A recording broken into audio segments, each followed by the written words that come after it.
এ বাবা কেটে গেল, দাঁড়াও। হুম, ও আচ্ছা। সাইড হয়ে যায়। You are muted because a lot of people are on this call. হ্যাঁ, মিউট হয়ে গেল, দাঁড়াও। অনিরুদ্ধ, রেকর্ড তো হচ্ছে। গুরুদেব হরে কৃষ্ণ, মিউট হয়ে গেছে তো। হ্যাঁ, মিউট হয়ে গেছে, ঠিক করে দিচ্ছি। হ্যাঁ, হরে কৃষ্ণ। এই জগৎ সংসারে আমরা কিছু অন্বেষণ করে চলেছি, যে অন্বেষণটা, যেটা অন্বেষণ করছি সেটা সঠিক না হতে পারে। যেমন সিদ্ধি, এই যে অষ্টসিদ্ধি, অনিমা, লঘিমা, ঈশিতা, বসিতা, কামিতা, প্রাকাম্য, কামাবসায়িতা, এই অষ্টসিদ্ধি আছে। এই অষ্টসিদ্ধি যেমন লাভ করা খুব কঠিন, তেমনই খুব সহজ। কিন্তু এই জগতে ওই সিদ্ধির দরকার নেই তো। তার কারণ হচ্ছে, যদি তুমি জলে হেঁটে যাওয়ার বিদ্যা আছে, জলে হেঁটে যাওয়ার বিদ্যা আছে, কিন্তু 2 টাকা দিলেই তো নদী পার হওয়া যায়। তাহলে ওই সিদ্ধি লাভ করার জন্য এত প্রচেষ্টা করার তো কোনো দরকার নেই। সুধীর প্রভু একটুখানি মিউট করে দিন। হ্যাঁ, কোনো তো দরকার নেই যে ওই সিদ্ধি লাভ করার প্রবণতা করব আমি। তার কারণ 2 টাকা দিলেই তো মায়াপুর, নবদ্বীপ থেকে মায়াপুর চলে আসা যায়। তো আমি 20 বছর ধরে জলে হাঁটার সিদ্ধি লাভ করে 20 বছর নষ্ট করে কি হবে আমার? সেই 20 বছর যদি ধর্ম করি, হরিনাম করি, ভগবান দর্শন দিয়ে দিতে পারেন। আর এখান থেকে হাত বাড়িয়ে মালদাহে থেকে আম ছিঁড়ে আনা যায় একটুখানি। जय जय श्री श्री राधा माधव की जय।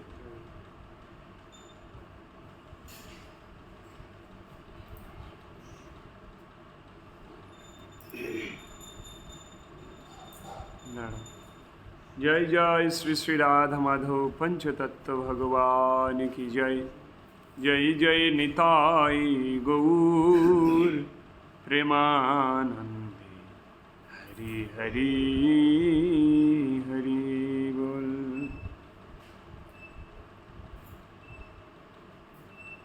একজনের একটু ক্লাসে নেই, কাঁদছে। তো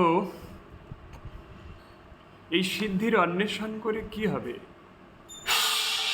রাবণ তো প্রচুর সিদ্ধি লাভ করেছিল দেখো, কিন্তু রাবণের সেই সিদ্ধি কি কাজে লেগেছিল তুমি দেখো। কর্ণের কাছে প্রচুর সিদ্ধি ছিল, অর্জুনের থেকে অন্তত 100 গুণ বড় যোদ্ধা, কিন্তু তার সেই যোদ্ধা, তার সেই শক্তি, বীরত্ব কি কাজে লেগেছিল? অধর্মে। আর শেষে সঠিক সময়ে সেই বিদ্যা তার কাজ করেনি। আর হচ্ছে এদিকে তুমি দেখো হনুমানজি, তার কাছে কিন্তু কোনো সিদ্ধি ছিল না, তাও সব করতে পারতেন। কেন? ওই শুধু কৃষ্ণ ভক্তি। তো বিশ্বাস করো তোমরা, আমার কাছে কোনো সিদ্ধি নেই। আমি একটা ক্ষুদ্র মানব মাত্র, নিকৃষ্ট স্তরের।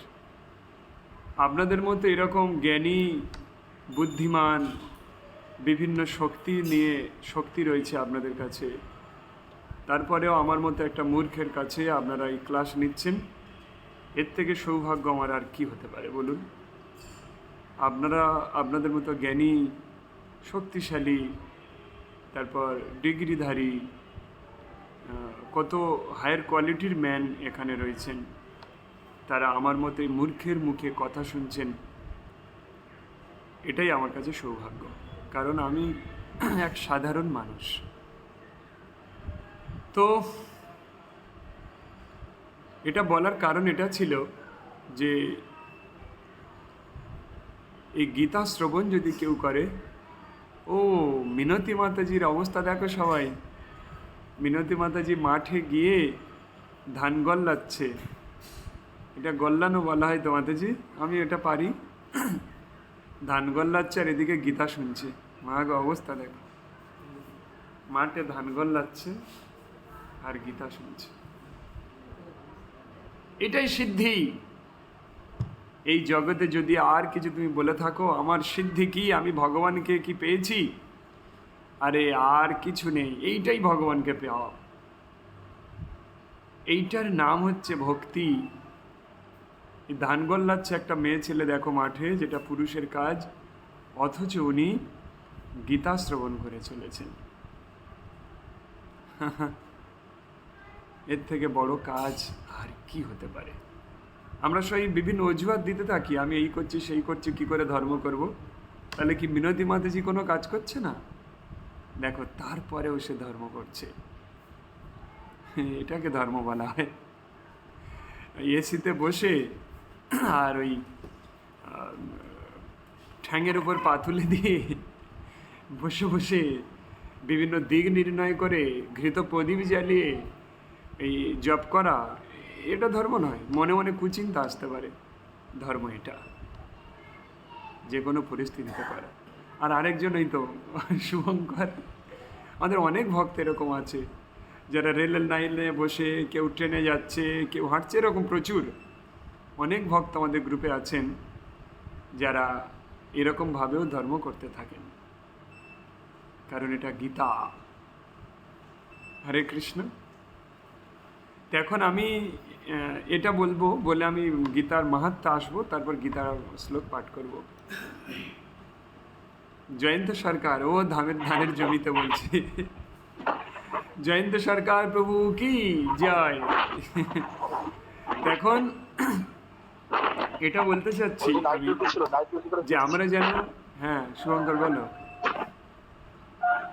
এই যে নাইট ডিউটি ছিল, নাইট ডিউটি করে ফিরছি।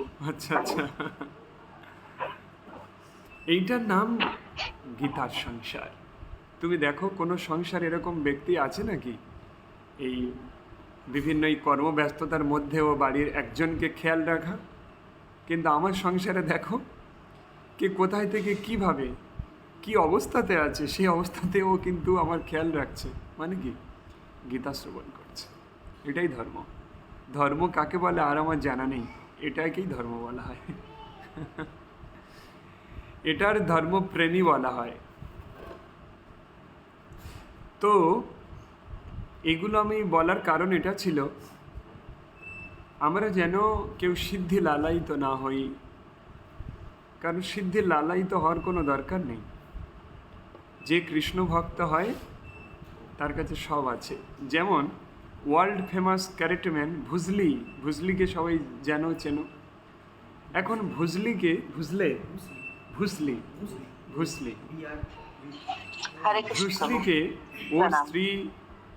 ব্রুসলিকে ওর স্ত্রী ভাতের খাবারের মধ্যে বিষ দিয়েই মেরে ফেলেছিল। ব্রুসলি গুলি সেভ করে দিতে পারত ছুরি দিয়ে। ব্রুসলির এত ক্ষমতা ছিল। ওই ব্রুসলিকে কি যদি জেলের মধ্যে আটকে রাখা হয় সরকারের অধীনে, তাহলে ব্রুসলির ওই ক্ষমতা আর থাকবে ওখানে না, দেখাতে পারে? হ্যাঁ আচ্ছা, ওর গায়ে নাকি গুলি লাগলে গুলি হয়ে যেত। তখন সেই ব্রুসলি তার এত ক্ষমতা থাকার পরেও তাকে তো বিষ খাইয়ে মারা হয়েছিল। তারপরেও ওই শক্তি তার কোথায় কাজে লেগেছিল, এবং সে 2-10টা মানুষকে ছাতু করে বাইরে ফেলে দিতে পারত। যদি তাকে জেলে আটকে রাখা হয় কোনোভাবে, তো তাকে কি সেই ক্যারেটে ওখানে কাজ করবে না দেখাতে পারবে? সরকারের আন্ডারে আছে। তেমনই এই অষ্টসিদ্ধি একটা কৃষ্ণ ভক্তের মধ্যে এমনি থেকেই আছে, কিন্তু এই পৃথিবী নামক জেলখানাতে থাকার জন্য ওই শক্তি এখানে কাজ করে না। অনিমা লঘিমা ঈশিতা বসিতা কামিতা প্রাকাম্য কামাবসয়িতা, বড় হয়ে যাওয়া, ছোট হয়ে যাওয়া, বাতাসে ভেসে যাওয়া, এরকম বহুত সিদ্ধি একটা কৃষ্ণ ভক্তের মধ্যে আছে। তবে আমার মধ্যে নেই, আমি একটা নিকৃষ্ট জীব। এটা কেউ ভাববেন না যে তাহলে আমার মধ্যে এইসব আছে, না, আমার মধ্যে নেই এসব। তো যাই হোক, তো সবাইকে এটাই প্রণাম জানাই যে না, আমরা কেউ সিদ্ধির লালায়িত না হই। নমস্কার। হ্যাঁ, হরে কৃষ্ণ, হরে কৃষ্ণ। কেন তাহলে কিন্তু এই ভগবত ভক্তি হৃদয় থেকে চলে যাবে। আরে তুমি দেখো না, দেবতারাও তো ভগবত ভক্তি করে। ব্রহ্মাদি দেবগণ তব দাস অগণন। আরে ব্রহ্মার মধ্যে একটা ক্রিয়েটরও ভগবানের দাস। শিব তো আছেন, শিবের থেকে বড় কৃষ্ণ ভক্ত তো কেউ নেই। তুমি জানো শিবের আকৃতি, একটা দেবতাও কৃষ্ণ ভজন করছে, ধর্ম করছে, তুমি আমি করছি না। আরে শিব নিজেই গীতাতে বলছেন, গীতা মাহাত্মে, যারা কৃষ্ণ ভক্ত ওদেরকে আমি ভালোবাসি। যারা আমার জন্য সেই তারকেশ্বরে গিয়ে জল দিতে যায়, আমার জন্য কত ব্রত করে, এরা সব স্বার্থান্বেষী, আমার কাছ থেকে কিছু কামনা করে, তাই এদের প্রতি আমি সন্তুষ্ট নই। কিন্তু আমি বাধ্য তাদেরকে আশীর্বাদ দিতে, কিন্তু আমি সন্তুষ্ট নই। কৃষ্ণ ভক্তদের প্রতি সন্তুষ্ট। কেন? আমার প্রভুর ভক্ত এরা। তাই শিবের রূপ কি বলো তো? শিবের কপালে তিলক, গলায় তুলসীর মালা, তার হাতে কমণ্ডলু এবং বাঁ হাতে এবং ডান হাতে জপমালা, এটাই শিবের রিয়েল রূপ। শিব নিজেই কৃষ্ণ ভক্ত। বৈষ্ণবানাং যথা শম্ভু, বৈষ্ণব শিরোমণি, বৈষ্ণব চূড়ামণি তিনি। তাই ভগবান তার পদটা সংরক্ষিত করে দিয়ে, যে কোনো মানুষ সাধনা করে ইন্দ্রের পদ নিতে পারে, ব্রহ্মার পদ নিতে পারে, কিন্তু শিবের পদ নিতে পারে না। সর্বসত্ব সংরক্ষিত, কারণ সে রিয়েল বৈষ্ণব বলে। আজকের বিভীষণ একজন রিয়েল বৈষ্ণব। তার কি অপগুণ আছে দেখা হয়নি? দেখা হয়েছে সে রামকে পূজন করেছে, বৈষ্ণব। অর্থাৎ কিবা জ্যোতি সতী, কিবা নিচ জাতি, যেই হরি নাহি বজে। তুমি সতী, তুমি জ্যোতি, তুমি নেতা, তুমি প্রভু, তুমি মালিক, তুমি পিএইচডি, এইসব কোনো বিচার হবে না। বিচার হবে তুমি সমস্ত কিছুর ভিতরে ধর্ম করেছিলে। কনক আয়রন করতে করতে গীতা শোনে। এবার তার কর্ম অনুসারে প্রত্যেকে যারা ফ্রি থাকে তারা তো শোনে, আর আমার ভক্তরা আশা করি তো এরা যদি ফ্রি নাও থাকে তাও শ্রবণ করবে। কারণ আমি অলরেডি সবার মন হরণ করে ফেলেছি। আমি নই, গুরুদেবের কৃপায়। কারণ তারা আমার প্রতি যদি কারোর ক্রোধ হয়ে এসে যায়, কোনোভাবে আসতে পারে, আমি তো একটা নিকৃষ্ট মানুষ, আমার প্রতি ক্রোধ আসতে পারে তোমাদের স্বাভাবিকভাবে, কিন্তু সেই ক্রোধ তোমরা হৃদয়ে ধারণ করে রাখতে পারবে না। আবার তোমরা এই গীতাতে চলে আসবে, কারণ এই গীতার সংসারে এখানে শুদ্ধ জ্ঞান প্রদান করা হয়। আর একটা বিষয় মনে রাখবে, আমার এই পরিসাধনা দেয়া হয়, এই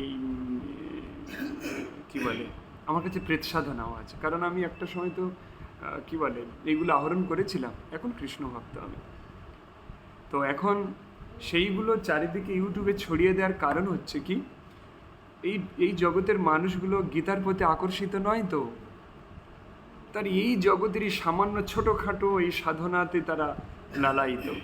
তো তাদেরকে এনে আমি গীতার সংসারে নিয়ে আসবো, কোনোভাবে তো তাদের নিয়ে আসা হলো। তোমরা কে আমার কাছে গীতার সংসারে এসেছিলে বলো? সবাই তো বিভিন্নভাবে এটা ওটা সেটার জন্যই এসেছিলে। আরে তোমাদের কি দোষ আছে? তা এটা তো ধ্রুব মহারাজের জন্যও তাই হয়েছিল। ধ্রুব মহারাজ রাজা হওয়ার জন্য গভীর জঙ্গলে তপস্যা করতে গিয়েছিলেন, গভীর অরণ্যে তপস্যা করতে যায় কোন একটা কামনা নিয়ে। কিন্তু তো তখন তিনি যখন ভগবানকে লাভ করেন, যখন ভগবানকে লাভ করেন, তাই সেই ভগবানকে লাভ করার পরে ভগবান বলছে, এবার কি চাচ্ছিস? তোর হৃদয়ে অনেক কিছু ছিল। কি ছিল? ওনার বাবার নাম উত্তানপাদ, মহারাজ উত্তানপাদ। ওনার বাবার দুজন স্ত্রী, সুনীতি আর সুরুচি।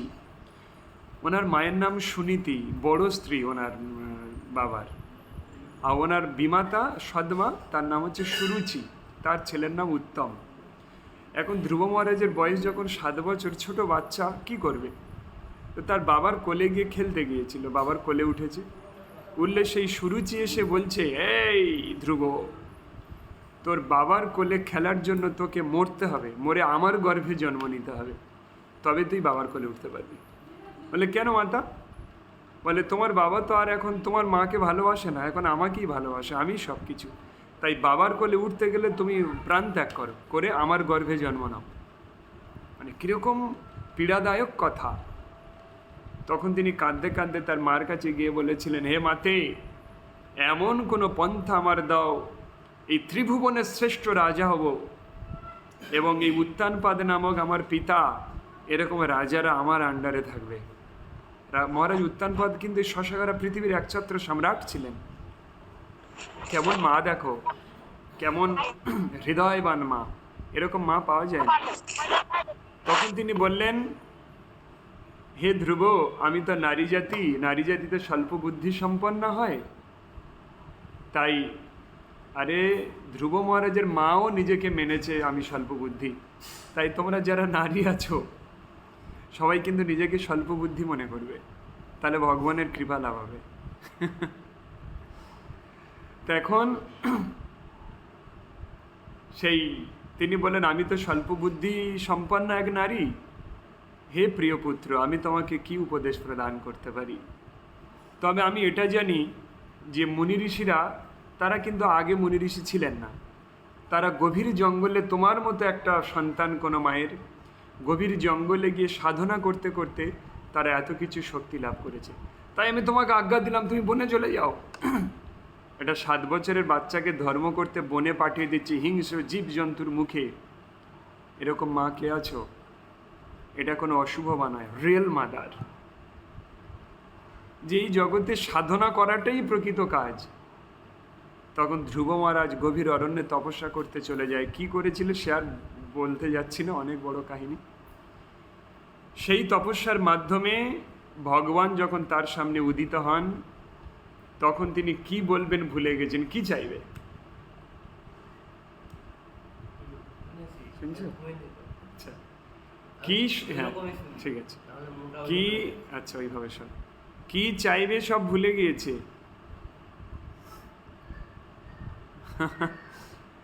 কি সে চাইবে আর তার ব্রেনে নেই। তখন ভগবান কৃষ্ণ তার শঙ্খটা নিয়ে তার মাথাতে ঠেকায়। কিছু মনে করবে না, আমি একটু দেখাই। এইটা ধারণ করতে হয়, কেউ খারাপ সেন্সে নেয় না। দেখো আমার বক্ষস্থলে দেখো শঙ্খ চিহ্ন আছে, দেখো, দেখছো? দাদুর সঙ্গে তিলক পরার পরে আমি এটা ধারণ করি। দেখো, আরও দেখো, আমার এই বাঁদিকে আছে চক্র। এই দেখো, এসব মন্ত্রপুত করা আছে, এখানে চক্র অঙ্কন করা আছে। তারপর এই দেখো, তোমাদের ভক্ত তাই দেখাচ্ছি। এই দেখো পেটে, এখানে দেখো তিলকের পাশে গদা অঙ্কন করা আছে, মুছে গিয়েছে এই গদা। এই দেখো এখানে পদ্ম অঙ্কন করা আছে, এখানে দেখো পদ্ম আছে। তো ভাগবত সিদ্ধান্ত অনুসারে শঙ্খ, চক্র, গদা, পদ্ম, এদের আবার বীজ মন্ত্র দিয়ে সব আমার শরীরে প্রাণ প্রতিষ্ঠা করা থাকে এদের। হ্যাঁ, যদি এইগুলো কেউ অঙ্কন করে, শঙ্খ ওর শরীরে অঙ্কন করে বীজ মন্ত্র বলে ওর প্রতিষ্ঠা করার সঙ্গে সঙ্গে তোমার হৃদয়ে মহাজ্ঞান সঞ্চার হবে। কারণ শঙ্খ হচ্ছে জ্ঞানের প্রতীক। তাই ধ্রুব মহারাজকে ভগবান কৃষ্ণ তার মাথাতে তার এই শঙ্খ অস্ত্রটা ঠেকানো। শঙ্খটা যখনই টাচ করেন, সঙ্গে সঙ্গে মহাজ্ঞান এসে গিয়েছে। কী জ্ঞান? যে আমি এই সংসারে রাজা হওয়ার জন্য সাধনা করতে এসেছি। এ তো গোষ্পদে পড়ে থাকা একটু জল মাত্র। গরুর যে পায়ের ছাপে পড়ে থাকা এক ফোঁটা জল, ওদের কী আছে? সমুদ্র আছে সামনে। তো তখন এবারে ভগবানের স্তব স্তুতি করছে। সে স্তব স্তুতির সীমা নেই। ওই 7 বছরের বাচ্চা নিজের সংস্কৃতের রচনা করে জলের মতো বলছেন, বলে ভগবানের কাছে এবার প্রার্থনা করছেন, হে ভগবান, আমি যেন আপনার দাস হয়ে থাকতে পারি, আর রাজা হওয়ার প্রবণতা নেই। চাই না মাগো রাজা হতে। তারপরে এই চক্র, ক্ষমা করো, তান্ত্রিকদের কাছে চক্র থাকে, আমাকে কেউ তান্ত্রিক ভেবো না। আমার কাছে প্রচুর তন্ত্রমন্ত্র আছে, কিন্তু আমি এগুলো কোনো কিছুতে ইউজ করি না। ওই বিভিন্ন মানুষকে আমার এই গীতার সংসারে আনার জন্য এই তন্ত্রের ক্লাস শুরু করেছি। 2-1টা পজিটিভগুলো ইউজ করি, 2-1টা, মানে 2টো কি 3টে ইউজ করি। অথচ আমার কাছে ওই গুরুদেবের কৃপায় কত মন্ত্র আছে। এই চক্র যদি কারোর হৃদয়ে থাকে, প্রাণ প্রতিষ্ঠা করা আছে, এবং এই চক্র আর আমি ডেসক্রিপশন দিতে যাচ্ছি না, যাই হোক। তারপর গদা পদ্ম, তারপরে এই যে গদা আছে, গদা কিন্তু শত্রু দমনের কাজে লাগে, কিন্তু এই গদাটা ঐশ্বর্যের প্রতীক। সেই গদাটা কোথায় অঙ্কন করা আছে? ঠিক ওই আপার অ্যাবডোমেনের কাছে অঙ্কন করতে, একটু উপরে, নাভির নিচে তার ডান্ডাটা থাকে আর উপরে মাথাটা। তার কারণ হচ্ছে মণিপুর চক্র, সালার প্ল্যাক্সাস, ওখানে হচ্ছে অর্থের স্থান। তা গদার মাথাটা যদি ওই উপরে উঠে যায় আর গদার ওই হাতলটা যদি নিচে থাকে নাভির, তাহলে ওই গদা তোমাকে ঐশ্বর্য লক্ষ্মী প্রদান করবে। তারপর তোমাকে তবে নিরামিষাহারী না হলে কেউ অঙ্কন করবে না, অ্যাক্সিডেন্ট হয়ে যাবে। পরে আমরা কি এগুলো অঙ্কন করতে পারি? না, পরে করবে, এখন করার দরকার নেই। এর এফেক্টও সঙ্গে সঙ্গে বুঝতে পারবে। আর তারপর পদ্ম, পদ্ম ভক্তি শ্রদ্ধা, হ্যাঁ হ্যাঁ হ্যাঁ, ওই তো ভক্তি শ্রদ্ধা, ওইগুলোই আসে। তো এইগুলো, এই চারটে অস্ত্র এমনি শরীরে অঙ্কন করা থাকে। এই চারটে অস্ত্র অঙ্কন করা থাকলে বদ্রীনাথ, কেদারনাথ, রামনাথ আর জগন্নাথ, এই চারটে ধামও তার শরীরে অবস্থান করে। আমি এটা বলতে চাইলাম না আমি মহান, আমাকে সবাই পূজা করে, এটা বলতে চাইলাম না। আমি এটা বলতে চাইলাম আমি একটা নিকৃষ্ট মানুষ, আমি এগুলো ধারণ করি, যদি কোনো দিন হয়তো 10 জনও পরে উৎকৃষ্ট হতে পারি যদি, সেই জন্য আমি এগুলো অঙ্কন করি। আর কোনো তন্ত্র মন্ত্র, কোনো নেগেটিভ এনার্জি, কোনো কিছুর ক্ষমতা নেই এটা ভেদ করে আমার কেন আমার ভক্তদের শরীরে প্রবেশ করা। কারণ সে আগে আমার কাছে অঙ্কন আসবে। করা মানে ট্যাটু, না ট্যাটু নয়, তিলক ট্যাটুর দিয়ে। মতন করে হ্যাঁ, ওই তিলক মাটি দিয়ে করতে হবে। তিলক, ওকে। তিলক মাটি দিয়ে, তিলক দিয়ে এই অনামিকা অঙ্গুলি দিয়ে এটা ড্রয়িং করতে হয়। এই প্র্যাকটিস হয়ে গেছে। এই একবার একবার এরকম টানলাম, একবার এরকম টানলাম, তাহলে মুখটা এরকম করে দিলেই হয়ে যাবে। তো জায়গায় হচ্ছে ব্যাপার। এবং তিলক ধারণ মাস্ট, তিলক ধারণ কিন্তু করলে তবেই এ কাজ করবে। তারপর আরও অনেক কিছুই আছে, সেগুলো ইউটিউবেও দেবো না। আর সেগুলো আমাদের ভক্তদের কিছু দেওয়া হবে। নারায়ণ কবচ আছে, যে নারায়ণ কবচ কর্ণ ধারণ করেছিল, সেই নারায়ণ কবচ কিন্তু আছে আমার কাছে।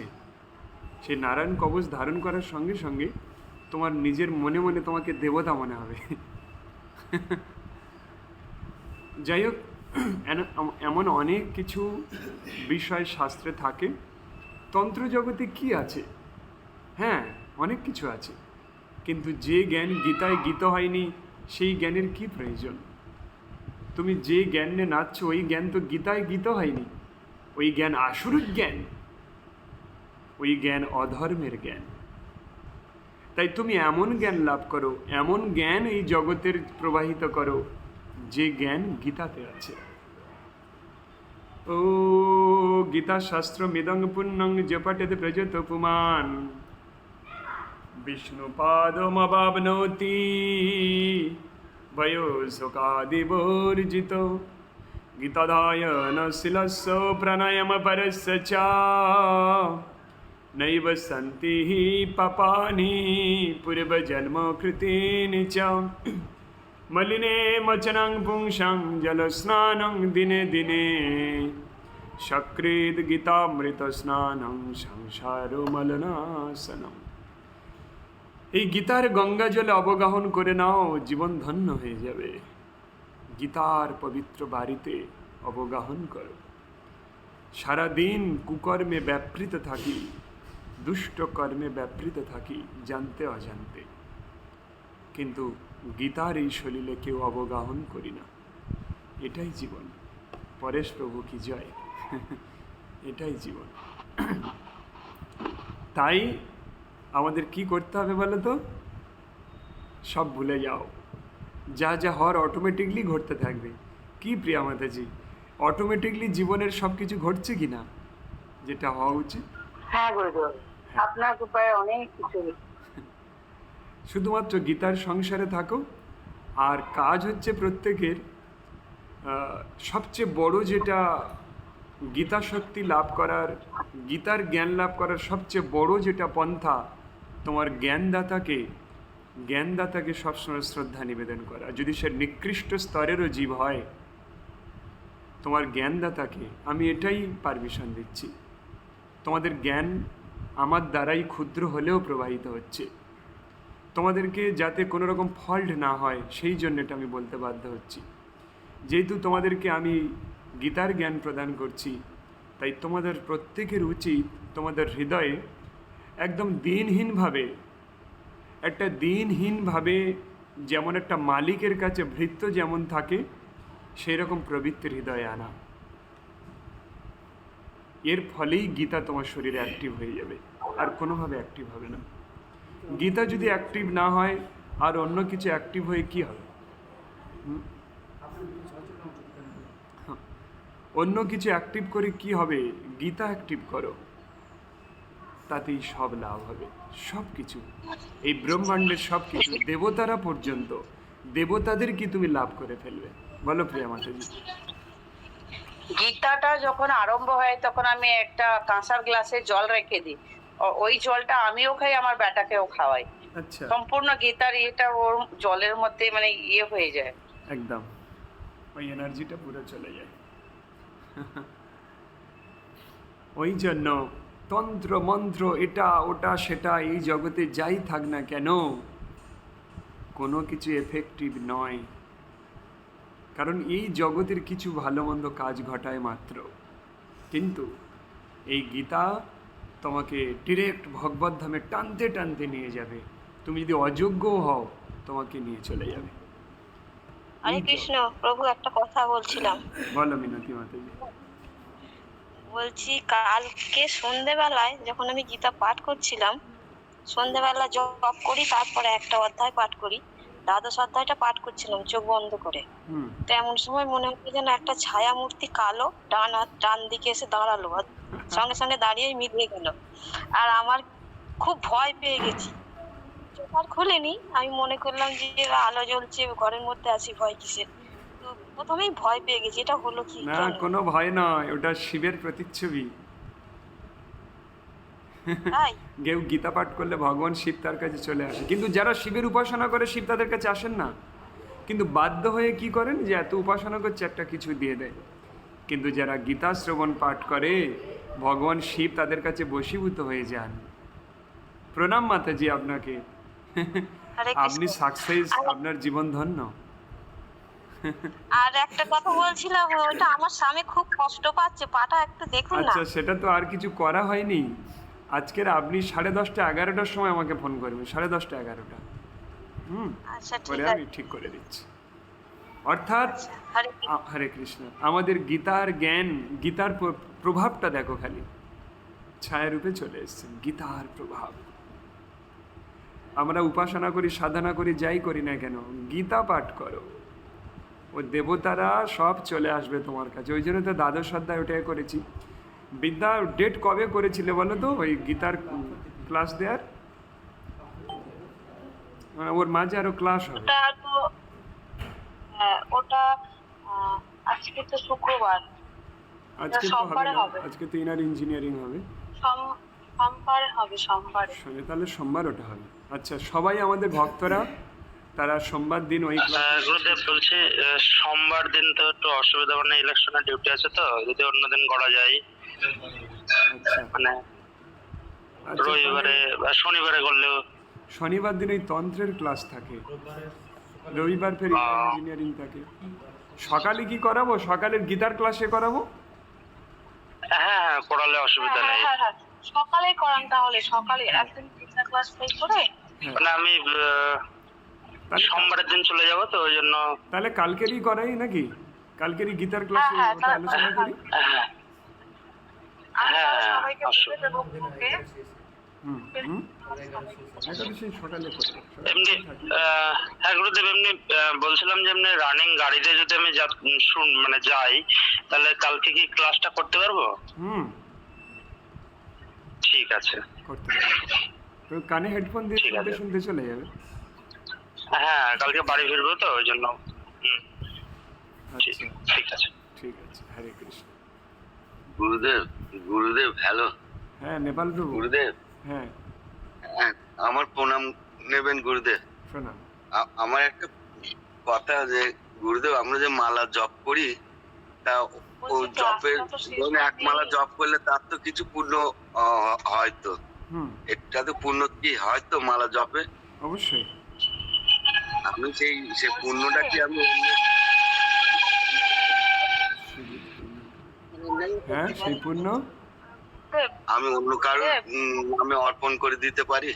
আচ্ছা, জপমালার জপ কাউকে অর্পণ করতে হবে না। এই যে গীতা পাঠ শ্রবণ করো, এটার এনার্জি কাউকে অর্পণ করো। কারণ হরে কৃষ্ণ মহামন্ত্রের এনার্জিটা নিজের কাছে থাকতে হবে। তুমি নিজে মেডিসিন খাচ্ছ না, নিজের রোগ হয়ে আছে, অন্যজনকে মেডিসিন দিয়ে কী করে সারাবে? তুমি তো অসুস্থ হয়ে যাবে। একটা মেডিসিন প্রভুই চলে এসছেন এমনি, পিছনে সব মেডিসিন দেখা যাচ্ছে, সুজিত প্রভু। আচ্ছা, নিজের রোগটা তো আগে সারাতে হবে। হরিনামটা হচ্ছে আমাদের মেডিসিনের মতো, যেটা আমাদের কন্টিনিউ খেতে হবে, তবে তুমি ভালো করতে পারবে। যেমন তুমি যদি কাউকে ডোনেশন করো, তো তোমার নিজের কিচ্ছু নেই, লোককে ডোনেশন করো, আগে নিজেরটা ঠিক করো, তারপর ডোনেশন করো, এরকম একটা ব্যাপার। আচ্ছা, আচ্ছা, আচ্ছা, রাখছি। আচ্ছা, আমরা তাহলে এখন একাদশ অধ্যায়ের মাহাত্ম্যটা একটু বলি, বলে একটা দুটো শ্লোক অন্তত পাঠ করি। খুব আনন্দ লাগছে আমাদের ভক্তদেরকে দেখে, সবাই কতভাবে ব্যস্ত, তার ভিতরে হরিকথা শুনে চলেছে। সুজিত বাবু তো কি চিবোচ্ছে, সুপারি টুপারি, যাই হোক, যা চিবক গীতা তো শুনছে। আচ্ছা, অ্যাকচুয়ালি গীতার একাদশ অধ্যায় বিশ্বরূপ দর্শন যোগ খুব মাহাত্ম্যপূর্ণ এক যোগ।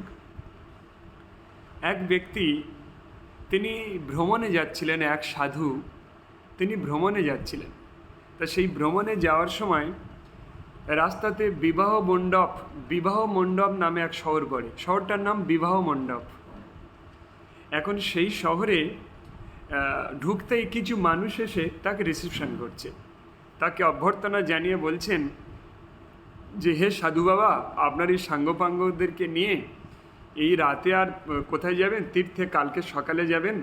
আমরা এখানে একটা সরাইখানা খুলেছি, অতিথিশালা তৈরি করেছি, এখানে আপনারা রাত্রি যাপন করুন, আপনার যে 10 জন সাঙ্গপাঙ্গ আছে সবাইকে নিয়ে।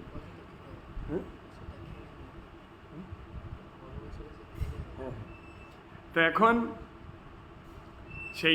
তখন তিনি বললেন, ঠিক আছে, আমরা থাকি, তোমরা এত ব্যবস্থা করছো যখন। তা তিনি বিবাহ মণ্ডপ শহরে তিনি অবস্থান করেন, রাতে খাওয়া দাওয়া করেন, তারা প্রচুর সেবা করে। সকালে উঠে দেখেন ওনার যে 10 জন সাঙ্গপাঙ্গ ছিল তারা নেই, উনি একা ওখানে ঘুমিয়ে আছেন। তো ওই শহরের যিনি মোড়ল, আগে তো মোড়ল বলা হতো বা জমিদার বলা হতো, তো তাকে গিয়ে বলছে, আরে ভাই, আমার সাঙ্গপাঙ্গ যারা আমার সঙ্গে ছিল, আমার পার্ষদ যারা ছিল, তারা সব কোথায় গেল? তো তারা বলছেন, তারা কোথায় গিয়েছে আমরা জানি না, কিন্তু এটা আমি বলতে পারি যে আপনার মতো মহান শুদ্ধ কৃষ্ণ ভক্ত আর আমরা দেখিনি। বলে, কেন? বলছে, আপনি কিছুদিন থাকুন, সব বুঝতে পারবেন। আপনি দয়া করে আমাদের এই শহরে অন্তত 15 দিন থাকুন, আমরা আপনাকে একটু সেবা যত্ন করতে চাই। তো সবাই এত অনুরোধ করছে, বাধ্য হয়ে তিনি ওখানে থাকেন। তো এমন সময় 4-5 দিন পরে ওই পাড়ার যিনি মোড়ল আর কি, ওই গ্রামের বা শহরের যিনি মোড়ল, তিনি কাঁদতে কাঁদতে ওই ভক্ত, ওই সাধুর চরণে এসে লুটিয়ে পড়ে। কেন? বলছে, আমার ছেলেকে একটা রাক্ষসে ধরে খেয়ে ফেলেছে, আপনি কৃপা করে বাঁচান। যে আমি কিভাবে বাঁচাবো? রাক্ষস যদি তাকে খেয়ে ফেলে আমি কীভাবে কী করবো? বলছে, না, আপনার কাছে সব ক্ষমতা আছে, আমি জেনে গিয়েছি। বলে, কিভাবে? উনি তখন বলছে, এবার সব কাহিনী আমি খুলে বলি, শুনুন। কী কাহিনী? ওই বিবাহ মণ্ডপ শহরে একটা বড় রাক্ষস ছিল। তো সেই রাক্ষস প্রত্যেক দিন ওই শহরের মানুষদেরকে যথেচ্ছাচারে ধরে ধরে খেত। তো তখন একদিন সেই পাড়ার সমস্ত মোড়ল, সমস্ত লোকগুলোকে নিয়ে সেই রাক্ষসের সামনে সাহস করে যায়, গিয়ে তার সঙ্গে বসাবসি করে, কি যে আপনার প্রত্যেক দিন কটা করে মানুষ লাগবে বলুন, আমরা দেব, কিন্তু আমাদেরকে রক্ষা করুন। কোন দিন কার ছেলে, কোন দিনে কার বাবা, এই তুলে তুলে আপনি খেয়ে ফেলছেন। তো আপনার সঙ্গে বিরোধিতা করতে চাই না, আপনি বলুন কটা করে মানুষ লাগবে, পশু পাখি লাগবে, আমরা দেব, তাহলে আমাদের শহরটাকে আপনি তো বাঁচাবেন। বলে, হ্যাঁ, তাই হবে। তা বলে এখন ওনার সঙ্গে এই কথা ওরা হয়। এবার ওরা প্ল্যান করে যে এটা ওদের শহর পারে একটা তীর্থে যেতে হয়, ওনাদের শহরের উপর থেকে সবাইকে যেতে হয়। ওরা প্ল্যান করে এখানে একটা ধর্মশালা খুলবো, যারা ওখানে যাবে তাদেরকে এখানে ফ্রিতে খাওয়া দাওয়ার ব্যবস্থা করব। তা রাতে তাদের থাকার ব্যবস্থা করব। তা রাতে কে না থাকবে, যদি এটা ফ্রি ব্যবস্থা থাকে, তখনই রাক্ষস শেষ ওদেরকে খেয়ে ফেলবে। এইভাবে আমরা বাঁচতে পারি। তো বলছে, হে গুরুবর্গ, গুরুদেব, আমরা তো এভাবেই আপনাদেরকে বিপদগ্রস্ত করেছিলাম, কিন্তু আপনি এমন একজন মহান সাধু, ওই রাক্ষস আপনাকে খায়নি। এর দ্বারা বুঝে ফেলেছি আপনার মধ্যে কিছু শক্তি আছে, তা আপনিই পারবেন আমার ছেলেকে বাঁচাতে। তো বলছে চলো দেখি। তো গিয়েছে। হ্যাঁ, বলছে তুমি জানলে কি করে আমি পারবো? বলে ওই রাক্ষসের কাছ থেকে আমি শুনেছি। কেন, কিভাবে রাক্ষস বলল? বলছে আমার ছেলের কিছু বন্ধু ওই দিন ওই সরাইখানায় রাত্রে ছিল। এবার আমার ছেলে জানতে পেরে রাত্রে ওর বন্ধুদেরকে ওখান থেকে ফিরিয়ে আমার বাড়ি আনতে গিয়েছিল। আর রাক্ষসটা তো চেনে না কে আমার ছেলে, ওর বন্ধুদের সঙ্গে আমার ছেলেকেও রাক্ষস খেয়ে ফেলে। তখন ওই রাক্ষসকে আমি আর্জি জানাই যে তুমি আমার ছেলেকে কেন খেলে? তখন ও বলে আমি তো জানি না তোমার ছেলে কোনটা, তাই আমি খেয়ে ফেলেছি। আমি কি করব এখন? আমি তোমার ছেলেকে ফেরত দেবো কী করে? মানে নিজের ক্ষতি করতে, অপরের ক্ষতি করতে গেলে নিজের ক্ষতি কীভাবে হয় বুঝতে পারছো তো? কাউকে কিছু করতে হবে না, প্রকৃতির নিয়মে এটা ঘটে যাবে। তো তখন সাধু দয়ালু কৃপালু তিনি সমস্ত এই অন্যায়, সমস্ত ভুলে গিয়ে তাকে ক্ষমা দৃষ্টিতে দেখলেন। কি? তো রাক্ষসটা নাকি ওকে বলেছে যে তোমার যে এই যে সাধুটাকে তোমরা ভরণ পোষণ করছো, ও একজন মহান ব্যক্তি, ও গীতার 11 অধ্যায় প্রত্যেকদিন পাঠ করে। যদি উনি 7 বার এই গীতার 11 অধ্যায় পাঠ করে একটা জলে ফুঁক দিয়ে যদি এই জলটা আমার খাইয়ে দেয়, ছিটিয়ে দেয়, তাহলে আমি মুক্তি পেয়ে যাব, আর তোমার সন্তানও বেঁচে যাবে। তা বলে এখন ওই রাক্ষসের কাছে যায়। রাক্ষসের কাছে ওই প্রভু, ওই ভক্ত যায়। গিয়ে সেই রাক্ষসকে জিজ্ঞাসা করছে, এই তোমার এই রাক্ষস অবস্থা কেন হয়েছে, আমাকে সব খুলে বলো দেখি। তখন ওই রাক্ষসটা বলছে যে আমি এই গ্রামেরই একজন মানুষ ছিলাম। আমি এই গ্রামের ওই ধান ক্ষেতের সিকিউরিটি ছিলাম। শহরের একটা সাইডে তো ক্ষেত থাকে চাষবাসের জন্য, বলছে ওই ধান ক্ষেতের সিকিউরিটি ছিলাম, সারা রাত জেগে থাকতাম। একদিন একটা শকুরির মতো বড় আকৃতির পাখি, সে একটা কৃষককে ধরে খুবলে খুবলে খেতে থাকে, চোখ টোক তুলে খেয়ে ফেলেছে। আগের দিন এই পাখি ছিল, বনেও পাওয়া যায়, বড় পাখি, একটা মানুষকে পুরো তুলে খেয়ে ফেলতে পারে। তো আমি তো সারা রাত জেগে খুব ক্লান্ত, আমি দূর থেকে ছুটে আসছি, কারণ আমার হাতে বল্লম টল্লম ছিল, আমি চেষ্টা করলে বাঁচাতে পারতাম। আমি দূর থেকে ছুটে আসছি, এদিকে আমি ক্লান্ত, আমি সারা রাত ঘুমাইনি। তো আমার আসার আগেই ওই পাখিটা ওই কৃষককে খেয়ে ফেলে। আর ওই এমতাবস্থায় একটা সাধু ওই রাস্তায় দিয়ে যাচ্ছিলেন, সে আমাকে দেখতে পায়, আর ওকে পাখিটা খেয়ে ফেলেছে এইটুকু তিনি দেখতে পান। দেখে আমাকে বলছে, এই তুই এত বড় মূর্খ পাষণ্ড, কোনো মানুষ বা কোনো জীব যদি বিপদে পড়ে, তোর শক্তি থাকার পরেও যদি তুই তাকে রক্ষা না করিস, তাহলে এটা অপরাধ। তাই আমি তোকে অভিশাপ দিলাম, তুই রাক্ষস হয়ে যা। বলে সেই ঋষি আমাকে অভিশাপ দেয় আমাকে রাক্ষস হয়ে যেতে। সাধুর কাছে এই ক্ষমতা থাকে, বিশ্বাস করো। কিন্তু সাধু এটা প্রয়োগ করে না, কারণ কলিযুগের সাধুরা আরও দয়ালু। অন্য যুগের সাধুদের থেকে কলিযুগের সাধুরা বেশি দয়ালু, কারণ মহাপ্রভুর ভক্ত তো এরা, কারণ মহাপ্রভু তো দয়ার অবতার। তো অন্য যুগে মুনি ঋষিরা তাও অভিশাপ দিতেন, কিন্তু কলিযুগের সাধুরা অভিশাপ দেন না। তাদের মুখে ফলবে না এমন নয়, ভ্রান্ত ধারণা। তারা মনে করতে থাকে আমি কি করতে পারি, সত্যি আমি কিছুই করতে পারি না, এরকম ক্ষমতা আমার নেই, 1%ও নেই, আর এরকম প্রবণতাও নেই।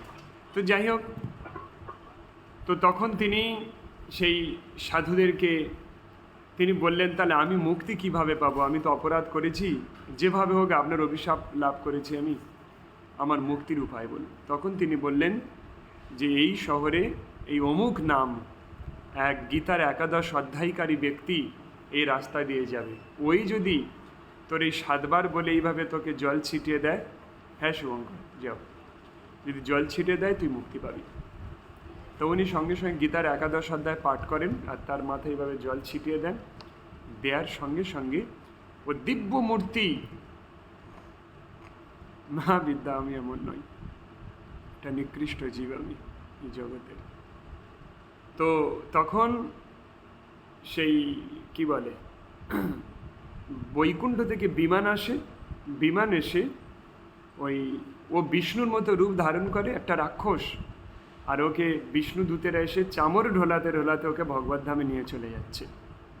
একটা রাক্ষস শুধু গীতার একাদশ অধ্যায় শ্রবণ করে, তোমরা গীতার একাদশ অধ্যায় শ্রবণ করলে, এই গীতার একাদশ অধ্যায় শ্রবণটা কোনো সাধু যেই করুক না কেন ফল হবে, আজ্ঞা দিলাম তোমাদেরকে।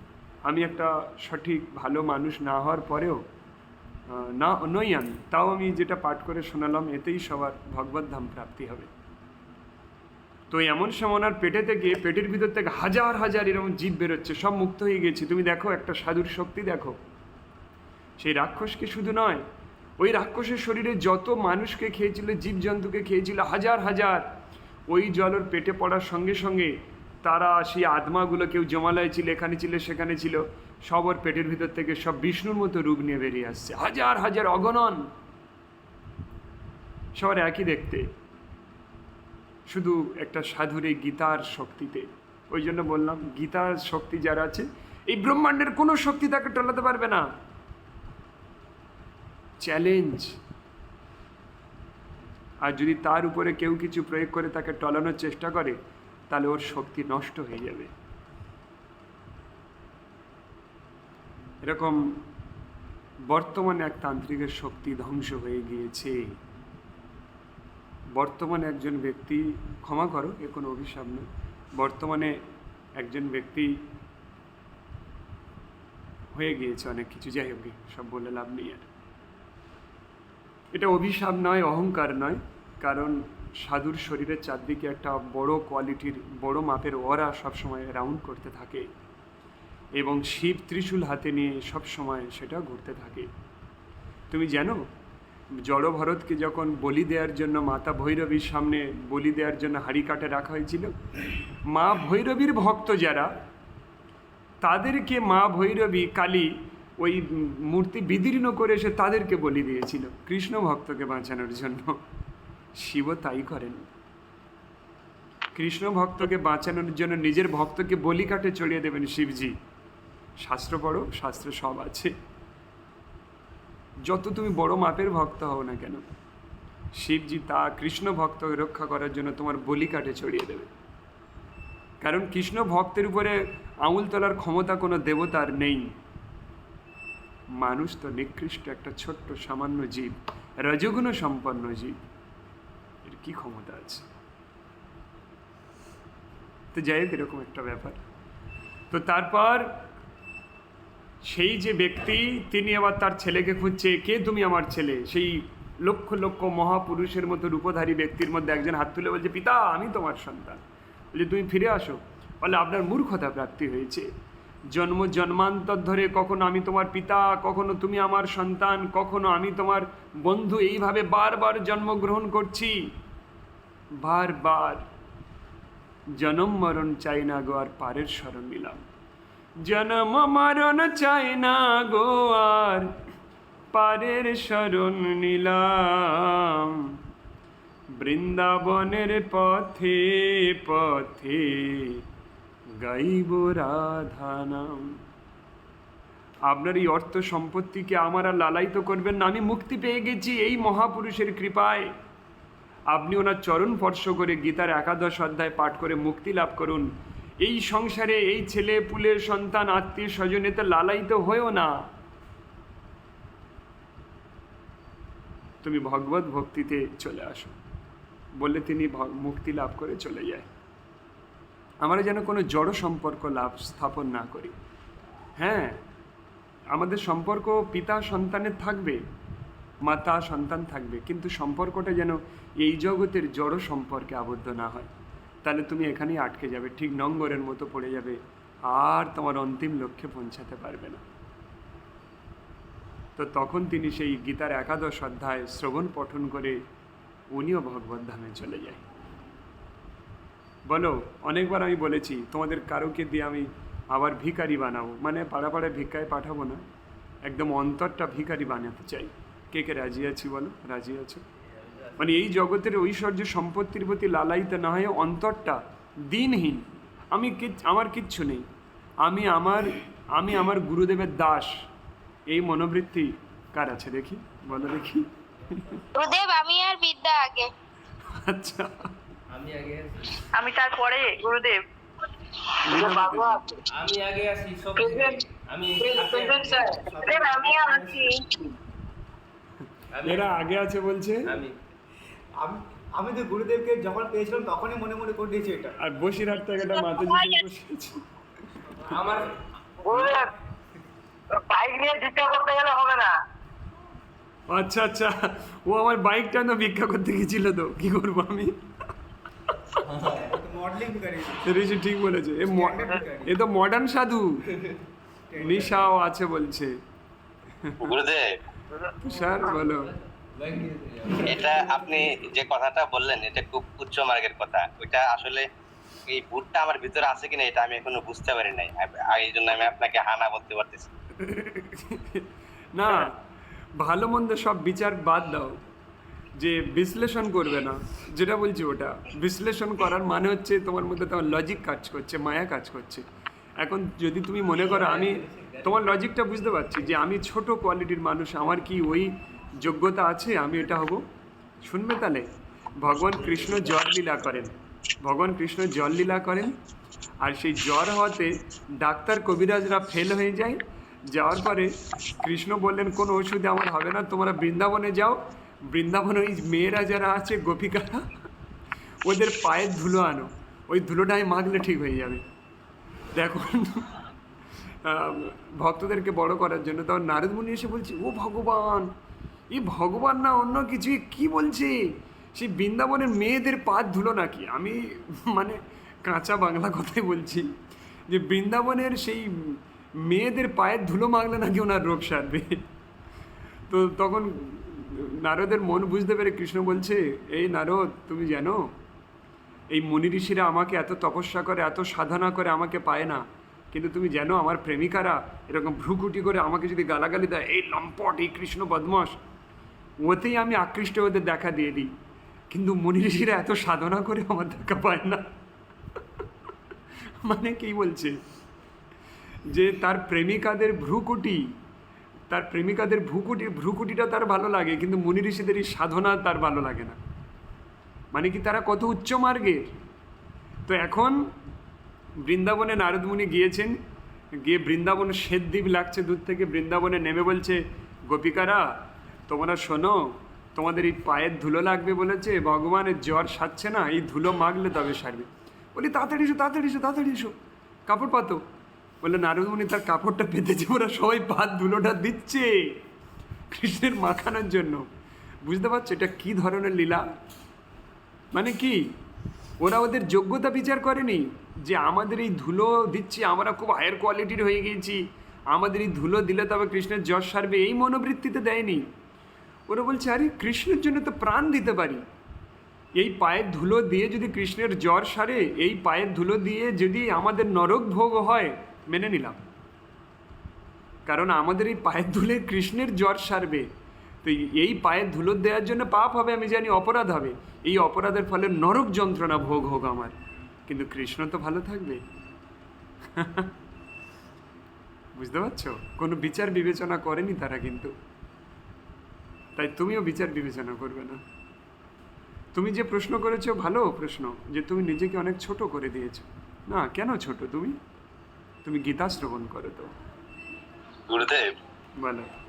তো ভগবান শ্রীকৃষ্ণ তো গুরুদেব এই একবার নারদের সাথে লীলা করলো, যে নারদকে বলছে, নারদ আমার তো অসুখ হয়েছে, এখন যদি কোনো কৃষ্ণ ভক্তের পায়ের ধুলা দেওয়া হয়, উত্তম কৃষ্ণ ভক্তের, তাহলে আমি ভালো হয়ে যাবো। তো নারদ স্বর্গ মর্ত পাতাল সবখানে গেল। ওটাই ছিল ওই কাহিনীটা। তো গুরুদেব পরে তো কৃষ্ণ নারদকে বললো যে নারদ তুমিও তো আমার কৃষ্ণ ভক্ত, তুমি দিলে নাকি? নারদ তখন বললো আমি তো জানি না আমি কৃষ্ণ ভক্ত। যাক, এটা একটা কাহিনী। তো তুমি আবার জেনে যাও তুমি কৃষ্ণ ভক্ত। আচ্ছা, নিবেদিতা মাতাজি কালকের এসেছিলেন, ওনার স্বামী স্ত্রী দুজনে। নিবেদিতা মাতাজি একটু ভিডিওতে আসো নবদ্বীপ থেকে। হ্যাঁ, নিবেদিতা মাতাজিকে প্রণাম। আর ওনার স্বামী দুজনেই কালকের এসেছিলেন নবদ্বীপ থেকে। এসে ওনারা আমাদের এই গীতা ক্লাস শ্রবণ করে প্রথম থেকেই ওনারা নিরামিষ আহার করে, তারপর ধীরে ধীরে ওনারা কালকের এসে গীতা নেয়, জপমালা দিয়েছে কালকের মা, ওরা সম্পূর্ণরূপে কৃষ্ণ ভক্তিতে নিবদ্ধ হয়ে গিয়েছে। এবার তোমাদের আজ্ঞা দিলাম, অন্তত নিবেদিতা মাতাজি তিলক পরবে, পরে তোমার স্বামীও পড়বে, তিলক পরে স্কুলে যাবে। আরে হাইকোর্টের জজ হবে তিলক পরা বৈষ্ণব, আমাদের অনেক ভক্ত আছে হাইকোর্টের জজ তিলক পরে যায়, এর থেকে বড় অলংকার ভূষণ আর কিছু নেই। নিবেদিতা মাতাজি শুরু করে, এবার তিলক পরবে। ঠিক আছে আর গীতার ওই এটা আজ্ঞাটা করে দেন। হ্যাঁ হ্যাঁ, তুমি গীতা পাঠ করো, তোমাকে গীতা আজ্ঞা পড়া। দেওয়া হলো। গীতার প্রথম অধ্যায় মানে থেকে আমাকেও দিন। হ্যাঁ, সবাইকে আজ্ঞা দেওয়া হলো নতুনদের গীতা জন্য পাঠের দিয়ে জন্য। দিন। হ্যাঁ হ্যাঁ, সবাইকে, সবাই গীতা পাঠের অধিকারী, সবাই গীতা শ্রবণ করবে, পাঠ করবে। তোমাদের গীতা পাঠে যদি কোনো ত্রুটি হয় তাতে কোনো অপরাধ হবে না, আজ্ঞা। আচ্ছা, আমরা তাহলে এখন বিশ্বরূপ দর্শন যোগের একটা শ্লোক পাঠ করে অন্তত আমরা প্রারম্ভ করে দিই। হ্যাঁ, হরে কৃষ্ণ। अथो एकादश अध्यायं विश्वरूप दर्शन योगम। अर्जुन उवाच मदनुग्रहाय परमं गुज्जमध्यात्म संगीतम यत्तयक्तं वचस्तेन मह्यं विगतो मम। सही बोलो। अर्जुन उवाच मदनुग्रहाय परमं गुज्जमध्यात्म संगीतम यत्तयक्तं वचस्तेन मह्यं विगतो मम।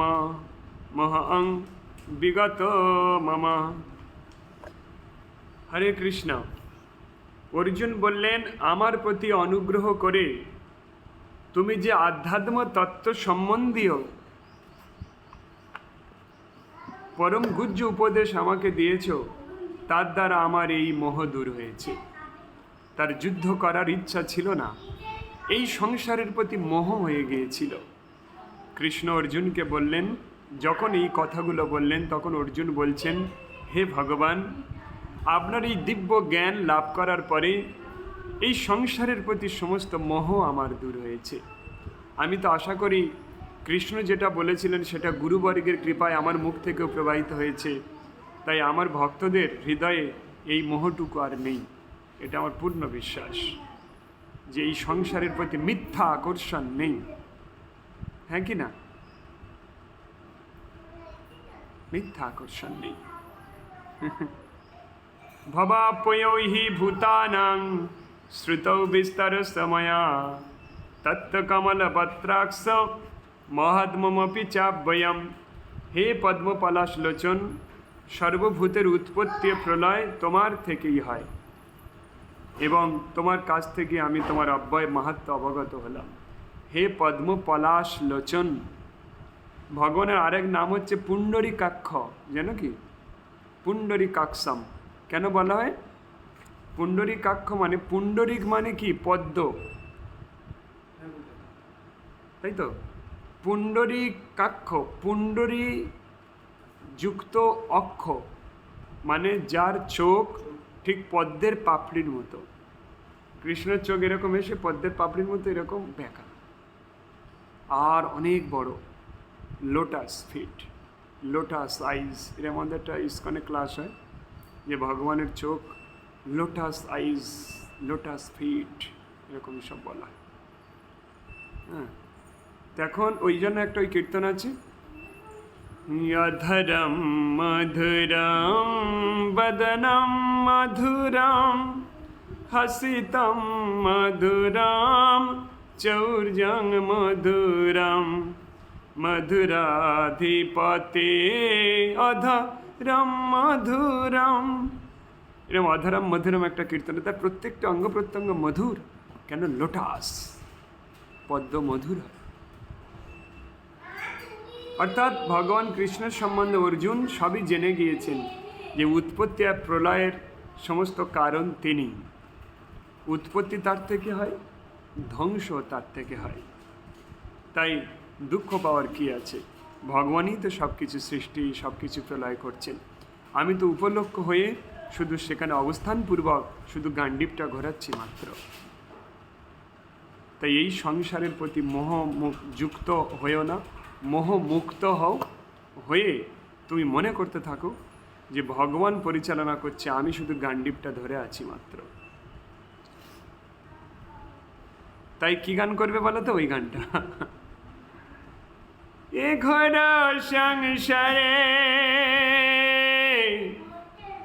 পড়িয়া মানব না পায়ে দুঃখের শেষ,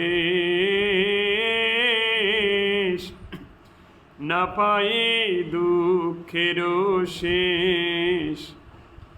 যদি তোমার মনে হয় যে আমার সঙ্গে মেশার পরে তোমার জীবনের যন্ত্রণা শুরু হয়েছে, বৃদ্ধি পাচ্ছে, এটা ভালো। ভালো এই কারণে তুমি তখনই ভগবানের ধারণ করার উপযুক্ত হবে যতক্ষণ না তুমি পেটানি না খাচ্ছ, ভগবান তোমাকে গ্রহণ করবে না। কোনো একটা সুগন্ধযুক্ত পুষ্প যদি তোমার বাড়ির টবেতে রেখে দাও, ওই পুষ্পের কি বিস্তার লাভ করবে, কটা ফুল হবে। কিন্তু যখন রোদে, তাতে বায়ুতে ওকে রোপণ করবে, কোনো একটা ক্ষেত্রে যেখানে প্রচণ্ড রোদ, প্রচণ্ড শৈত্যপ্রবাহ, প্রচণ্ড ঝড় ওর শরীরে লাগতে থাকে, তুমি দেখো টবে এত যত্ন করে রেখেছিলে, এত সার, সমস্ত ঝড় ঝঞ্ঝা শীত থেকে ওকে বাঁচিয়েছিলে, ওর বৃদ্ধি আসেনি। তুমি দেখো নেচারে, প্রকৃতিতে দিয়ে দেখো, এই প্রকৃতির এই ঘাত প্রতিঘাত খাওয়ার পরে তবে ওর বৃদ্ধি আসবে। অর্থাৎ তুমি এই সংসারে যারা যারা এসে কারোর ধর্ম করার জন্য সংসারে অনেক বাধা আসছে, কেউ একাদশী করছে বাধা দিচ্ছে, কেউ জব করছে বাধা দিচ্ছে, কেউ আর বিভিন্ন রকম সব সমস্যা আসছে, এর মানে কি? তোমার এই ঘরের অন্ধকার কূপ থেকে উর্বর মাটিতে রোপণ করে দিয়েছি। আর এবার ওই মাটিতে রোপিত হওয়ার জন্য এই প্রকৃতির প্রত্যেকটা প্রভাব তোমাকে সহ্য করতে হবে, তবে তুমি বৃদ্ধি প্রাপ্ত হবে। তুমি জানো জঙ্গলের গভীর অরণ্যে যে বড় বড় বৃক্ষ হয়, ওরকম বড় বড় বৃক্ষ সচরাচর দেখা যায় না। কেন বলো তো? সেখানে কে ওই গাছের জল দিয়েছে? কে ওই গাছের গোড়ায় সার দিয়েছিল? তুমি তোমার এই নারকেল গাছকে কত যত্ন করেও ভালো নারকেল হয় না। তুমি দেখো বালিয়াড়ি এরিয়াতে, ওখানে কে সেই গাছ ছাড়িয়েছে, কে গাছকে পরিষ্কার করেছে, কে গাছের সেবা যত্ন নিয়েছে। তুমি দেখো ওদের ডাব নারকেল দেখো কি বড় বড়। তার মানে কি? এই প্রকৃতির ঘাত প্রতিঘাত খেতে খেতে তবে তুমি স্বয়ং সম্পূর্ণ হবে। কিন্তু যখন তুমি একাকিত্বে ঘরে বসেই ধর্ম করবে, তোমার মধ্যে তো কোনো ঘাত প্রতিঘাত নেই তোমার উপরে, ও তোমার ফল হওয়ার সম্ভাবনা থাকবে। কিন্তু এই ঘাত প্রতিঘাত খেতে খেতে যখন ধর্ম করবে, তোমার ফল হওয়ার কোনো সম্ভাবনা থাকবে না, কারণ তুমি এই জগৎকে বুঝে ফেলেছো কি কি হতে পারে। এই জগতে কি কি হতে পারে তুমি বুঝে ফেলেছো। ওই জন্য একটা সাধুর প্রথম কাজ ভিক্ষা করতে বলা। এই এখন তো যেমন অনলাইনে ঘাত প্রতিঘাত খাচ্ছি সবাই আমরা, কিন্তু আগের দিনে তো অনলাইন ছিল না, এখন তো ভগবান সুযোগ করে দিয়েছেন। তখন এই ভিক্ষা করেই ঘাত প্রতিঘাত নিতে হতো। আমাকে 14 বছর ভিক্ষা করে ঘাত প্রতিঘাত নিতে হয়েছে। লোকের গালাগালি, লোকের কুৎসা, বদনাম, কালেকশন করে আসার পরে জামা কাপড় খুলে বডি সার্চ করা, কিছু লুকিয়ে রাখা আছে কি, এরকম জীবন থেকে উঠে আসা লাইফ এটা, বুঝতে পারছো? তাই ঘাত প্রতিঘাত তোমাকে খেতেই হবে। ঘাত প্রতিঘাত যতক্ষণ না আসছো, ভগবান তোমাকে কখনোই গ্রহণ করবেন না, আবার জন্ম নিতে হবে। কারণ সৌভাগ্য লক্ষ্মী হোমিওপ্যাথি ট্রিটমেন্টের দর্শনে এটা বলা আছে, দর্শনে যে সৌভাগ্য লক্ষ্মী আরামে পালিত ব্যক্তির কৃতদাস নহে। আরো কি ছিল? ত্যাগ বিনা প্রাপ্তি নেই, ত্যাগ ছাড়া প্রাপ্তি নিতে নেই। ত্যাগ বিনা প্রাপ্তি নেই, ত্যাগ ছাড়া প্রাপ্তি হয় না। আর ত্যাগ না করে যদি তোমার কাছে কোনো প্রাপ্তি আসে, ওই প্রাপ্তি নিতে নেই, অপরাধ হবে। তুমি ত্যাগ ছাড়া কিছু লাভ করেছো, ওই লাভ গ্রহণ করো না। ওই লাভ নেয়ার জন্য পাপ হবে, অপরাধ হবে, আর নয় ধরে রাখতে পারবে না। ত্যাগ করার পরে যে প্রাপ্তি আসে, সেই প্রাপ্তিটা তোমার প্রাপ্য। বিনা ত্যাগে প্রাপ্তি ঘটে না, আর বিনা ত্যাগে প্রাপ্তি পাইতে নাই। প্রাপ্তিটাও বিনা ত্যাগে নিতে নেই, নিও না কেউ। অনেকেই আছে বিনা ত্যাগেই অনেক কিছু প্রাপ্ত করেছে, ও ধরে রাখতে পারবে না। তাই তাই তোমার কাজ হচ্ছে কৃপা লাভ করা। কৃপা মানে কি? করে পাওয়া। করে পাওয়া। তোমার অনেক শক্তি আছে, আমি বিশ্বাস করছি, বিশ্বাস করো, আমি মন থেকে বলছি যে তোমাদের প্রত্যেকের কাছে সব অনেক কিছু শক্তি আছে, কিন্তু ওই শক্তিটা শক্তি নয়। তুমি মনে করো গুরুদেবের আজ্ঞায় আমি যেটা করছি ওটাই শক্তি, বাকিগুলো সব অপশক্তি। আরে বিভীষণের কাছে কি শক্তি ছিল না? রাবণের যত শক্তি আছে বিভীষণের সব শক্তি ছিল, কারণ বিভীষণ মায়াবী বংশে জন্ম, ওরা জন্মগতভাবে মায়াবী, এমনি ওদের অনেক কিছু শক্তি নিয়ে ওরা জন্মগ্রহণ করে, উড়ে যাওয়া, ভেসে যাওয়া। ভগবান রামচন্দ্রের আজ্ঞা ছাড়া কোন শক্তি তিনি প্রদর্শন করেছিলেন? কারণ ভগবানের কৃপাটাই তার কাছে সব কিছু। শুধু যদি তিনি শক্তি প্রদর্শন করতেন, ভগবান তিনি তার প্রতি, তোমরা একটা কথা চিন্তা করে দেখো তো, বুদ্ধি দিয়ে বিচার করে দেখো, ভগবান রামচন্দ্রের কি ক্ষমতা ছিল না ওই সাগরটা ডিঙে পার হয়ে যাওয়া? ভগবান রামচন্দ্রের কি শক্তি ছিল না একা গিয়ে রাবণকে হত্যা করা? মাতার সীতার কি এই ক্ষমতা ছিল না যে রাবণের ওই অশোক কানন থেকে নিজের শক্তিতে অযোধ্যায় চলে আসা? কিন্তু যদি কেউ মূর্খের মতো এটা ভাবতে থাকে যে রামচন্দ্রকে হনুমানের সহযোগিতা নিতে হয়েছিল, সাগরে পাথর ফেলে সেতু করতে হয়েছিল, রাম ভগবান হলেও তার তো এইগুলো সহযোগিতা নিতে হয়েছিল কেন? না, ভগবানকে কারোর সহযোগিতা নিতে হয় না। ভগবান সবসময় তার ভক্তকে বড় করতে থাকেন। ভগবান নিজের সমস্ত শক্তি থাকার পরেও সেই শক্তির প্রদর্শন করেন না। আর তিনি কি করেন? তিনি তার সেই শক্তিগুলোকে ত্যাগ করে দেন, যাতে ভুল করেও যেন এই শক্তি প্রদর্শন তিনি না করেন। কেন? তাহলে তার ভক্তের অবমাননা হয়ে যাবে। তাই ভগবান কৃষ্ণ জরাসন্ধকে 18 বার পরাস্ত করার পরেও জরাসন্ধকে মারেনি, সেই ভীমের জন্য ছেড়ে রেখেছিল। ভীমকে বড় করার জন্য তিনি সমুদ্রের তলায় লুকিয়েছিলেন। এই বুদ্ধিটা যেদিন তোমার আসবে সেদিন তুমি প্রিয় ভক্ত হবে, যে তোমার এই শক্তিটা শক্তি নয়, এটা কি মামুলি একটা শক্তি। তুমি যে পিএইচডি করেছো এটা শক্তি নয়, তুমি যে জ্ঞান লাভ করেছো এটা জ্ঞান নয়, আসরিক জ্ঞান।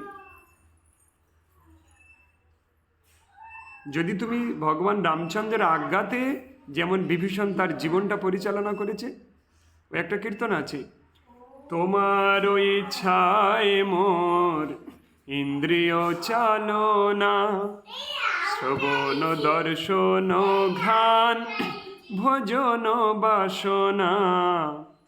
তোমার ইচ্ছায় মোর ইন্দ্রিয় চালনা, তোমার ইচ্ছা আমার ইন্দ্রিয়গুলোকেও চালাই, তোমার ইচ্ছায় আমার নাক শ্বাস নেয়, তোমার ইচ্ছায় আমার চোখ দেখে, তোমার ইচ্ছায় আমার কান শোনে। শ্রবণ দর্শন ঘ্রাণ ভোজন বাসনা। হ্যাঁ, যদি এরকম প্রবৃত্তি কারোর হৃদয়ে আসে তো দেবদেবীরা তাকে সবসময় পাশাপাশি থেকে তাকে রক্ষা করতে থাকবে। তোমার ইচ্ছায় আমার সব কিছু, এই চিন্তা যখন আসবে, এই শ্রদ্ধা, এই ভক্তি যখন তোমার হৃদয়ে আসবে, তখনই তুমি এই হোটোর মন। তুমি প্রথম থেকেই আছো ক্লাসে? মিউট হয়ে আছে, আনমিউট করো। হ্যাঁ, যে বসো। ওই নিচে একটা মাইক্রোফোনের মতো আছে। হ্যাঁ, মিউট হয়ে আনমিউট হয়েছে। এই সবে এলাম দাদা। ও আচ্ছা আচ্ছা, প্রত্যেকদিন ক্লাসে থাকবে। আমাদের ক্লাস তো এই প্রায় 2 ঘন্টার মতোই হচ্ছে। ঠিক আছে, আচ্ছা দাদা। হ্যাঁ, শ্রবণ দর্শন ঘ্রাণ ভোজন বাসনা। যদি কেউ তার গুরুদেবের আজ্ঞায় সেগুলো পালন করতে থাকে, তাহলে এই ব্রহ্মাণ্ড তার কাছে ধরা দেবে, যেটা নারদকে দিয়েছে, কর্দমমণিকে দিয়েছে, হনুমানকে দিয়েছে। হ্যাঁ, শুধুমাত্র গুরু ভক্তি, শ্রদ্ধা। শ্রদ্ধা শব্দে বিশ্বাস, সর্বশাস্ত্রে কয় শ্রদ্ধা থাকিলে সর্বধর্ম কৃত হয়। শ্রদ্ধা থাকিলেই সর্বধর্ম কৃত হয়। আর কৃপা লাভ করতে হয়। কৃপা কথার মানে কি? করে পাওয়া। তুমি কিছু করে যেটা লাভ করেছো এটার নাম কৃপা। হরে কৃষ্ণ। আমরা এখন গীতার মাহাত্ম্যে চলে আসি। 7:30 থেকে প্রত্যেকদিন ক্লাস হয়। আমাদের এখানে অনেক ভক্তরা আছে, ওরা ট্রেনে যাচ্ছে ক্লাস শুনতে শুনতে। আমাদের একটা মেডিসিন প্রভু আছে, যিনি দোকানে বসে শুনছেন। একজন মাতাজি হাওড়ায় মাঠে ধান গোল লাচ্ছেন আর গীতা শুনছেন। কেউ কড়াই তুলতে তুলতে সে কি শোনে, কেউ আয়রন করছে, এরকমই আছে। আমাদের মুন প্রভু দোকান খুলে শুনছে। হরে কৃষ্ণ। গঙ্গা গীতা চ সাবিত্রী সীতা সত্তা প্রতিব্রতা ব্রহ্মা বলি ব্রহ্মবিদ্যা ত্রিসন্ধ্যা মুক্তি গেহিনী অর্ধমাত্রা চিদানন্দা ভবগ্নি ভ্রান্তি নাশিনী বেদত্রয়ী পরানন্দা তত্তার্থ জ্ঞানমঞ্জরি ইত্যেতানি জপের নিত্যং নর নিশ্চল মানস জ্ঞান সিদ্ধিং লভের নিত্যং তথান্তে পরমং পদম গীতাশাস্ত্রমিদং পুণ্যং জপঠেত প্রযত পুমান বিষ্ণুপাদমবাপ্নোতি ভয়শোকাদিবর্জিত গীতাধায়নশীলস্য ব্রণয়াম পরস্য চ নৈব সন্তি হি পাপানি পূর্বজন্ম কৃতীনি চ মলিনে মচনং পুংসং জলস্নানং দিনে দিনে সকৃদ গীতামৃত স্নানং সংসারমলনাশনম গীতাসু গীতা কর্তব্য কিমন্য শাস্ত্র বিস্তরৈ যা স্বয়ং পদ্মনাভস্য মুখ পদ্মদ বিনিসৃতম ভরতামৃত সর্বস্বং বিষ্ণু ভক্তদ বিনিসৃতম গীতা গঙ্গদকং পিত্তা পুনর্জন্ম ন বিদ্যতে সর্বপনিষদ গবদগতা গোপাল নন্দন পার্থবৎস সুধীর ভক্তা দুগ্ধং গীতামৃতং মহৎ একং শাস্ত্রং দেবকী পুত্র গীতম এক মন্ত্রস্তস্য নামনি জানি কর্মপ্যকং তস্য দেবস্য সেবা হরে কৃষ্ণ কৃষ্ণ কৃষ্ণ হরে হরে হরে রাম রাম রাম হরে হরে। আরেকবার পাঠো। মন্ত্রহীনং ক্রিয়াহীনং ভক্তিহীনং জনার্দন যৎপূজিতং ময়া দেব পরিপূরণং তদস্তু মে। সবাই বলো। অদ্য শ্রী শ্বেত বরাহ কল্পে বৈবস্বত মন্বন্তরে অষ্টবিংশতি কলিযুগে প্রথম পাদে জম্মুদ্বীপে ভারতবর্ষে গঙ্গায়ম পূর্বভাগ দ্বীপান্তর্গত শ্রী শ্রী নিজের এরিয়ার নাম বলো রাধা শ্যাম সুন্দর মন্দিরে সূর্য উত্তরায়ণে কৃষ্ণপক্ষে দশমী তিথৌ কুম্ভ রাশিস্তে কুম্ভ রাশিস্তে শতভিষা নক্ষত্রে বৈশাখ মাসে ভাস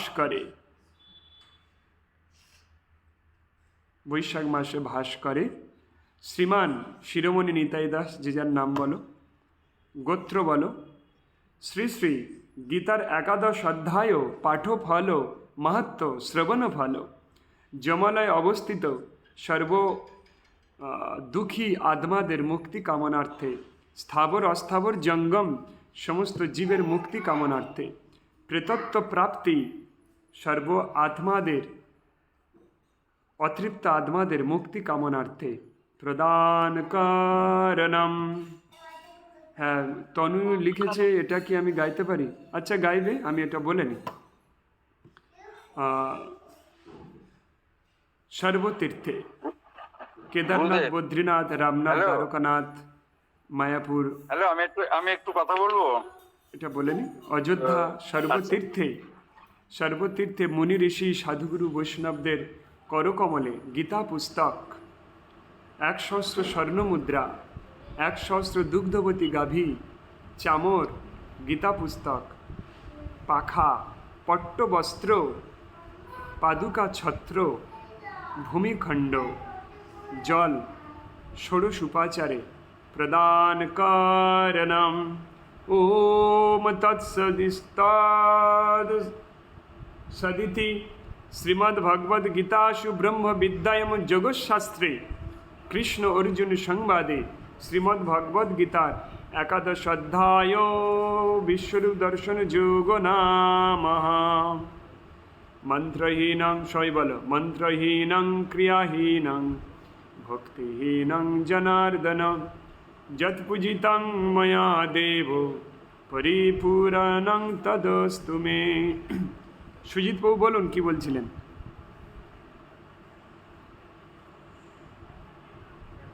বলুন, আনমিউট করুন, মিউট হয়ে আছে।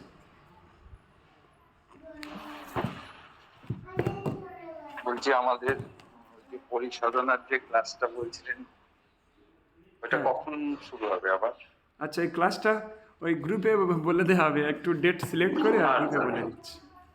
আচ্ছা, আমি একটুখানি হরিহরয়টা গিয়ে দিই টপ করে, দিলে আর তারপর তনু গাইবে। ঠিক আছে। গুরুদেব কালকে কি একাদশী ব্রত করা যাবে? কালকে তোমার একাদশী? শনিবার, হ্যাঁ কালকের একাদশী, সবাই একাদশী ব্রত করবে। এ বৈশালী আছে, বৈশালী ডাক্তার। দ্বাদশ অধ্যায় সাধনা করতে করতে মাঝখানে কি বিরতি নেওয়া যাবে, একদিন কি দুদিন? হ্যাঁ নেওয়া যায়, অসুবিধা নেই। তো আমার ইলেকশনের ডিউটি আছে 10 তারিখের পরে, আমাদের 25 তারিখে নির্বাচন, মাঝে একদিন গ্যাপ নিতে হবে। অসুবিধা নেই, নেওয়া যেতে পারে। আচ্ছা, বৈশালী, মুখ্য বৈশালী ডক্টর কই? আচ্ছা ঠিক আছে। বৈশালী কালকের কি সব ভয়েস রেকর্ড করে পাঠিয়েছে আমি শুনতে পারিনি। বৈশালীর অনেক দায়িত্ব দেওয়া আছে, ঠিক আছে। মেসেজ করেছি।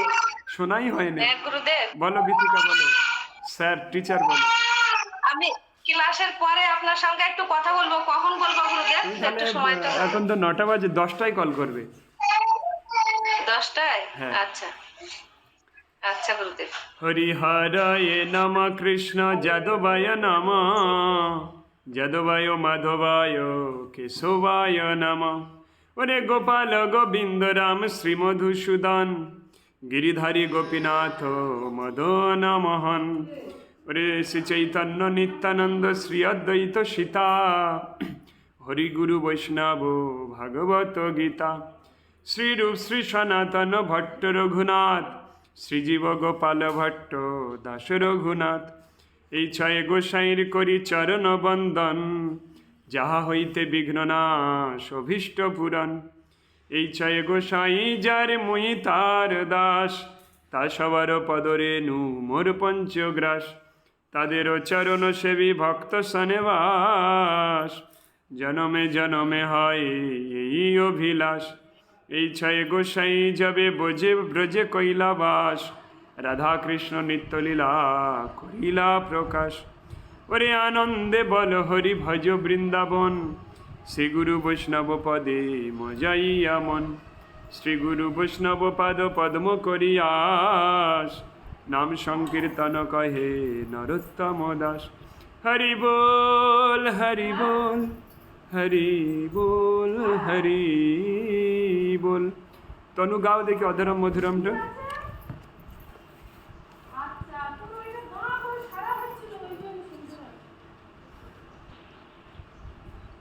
তনু আছে? গুরুদেব, হ্যাঁ গাও গুরুদেব গাও। কালকে ঠান্ডা তালের একটু গলা ভেঙে গেছে, তারপরে চেষ্টা করছি। ওর গলা ঠিক হয়ে যাবে এখন, গাও। অধরাম মধুরাং বদনাং মধুরাং, নয়নাম মধুরাং হাসিতাং মধুরাং, হৃদয়াং মধুরাং গমনাং মধুরাং, মধুরাধিপতে অখিলাং মধুরাং, বচনাং মধুরাং চরিতাং মধুরাং, বসনাং মধুরাং বলিতাং মধুরাং,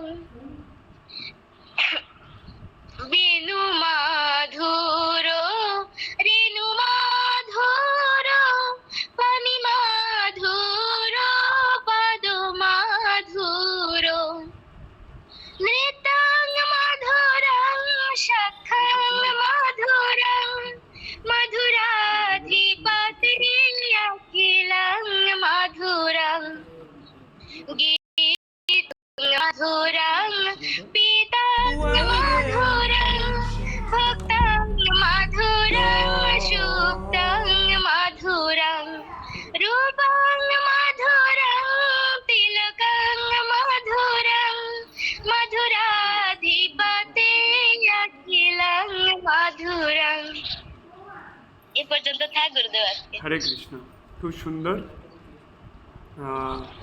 কেউ লাইভ শেয়ারিং করছে, আমি অ্যাকসেপ্ট করেছি, ভালো, অসুবিধা নেই। কিন্তু আমি একটু কথা বলতাম ফোনে। আচ্ছা আচ্ছা, ঠিক আছে, বলবে 10টার পরে বলবে সব। 10:30 11টার দিকে করি। হ্যাঁ, খুবই আনন্দিত।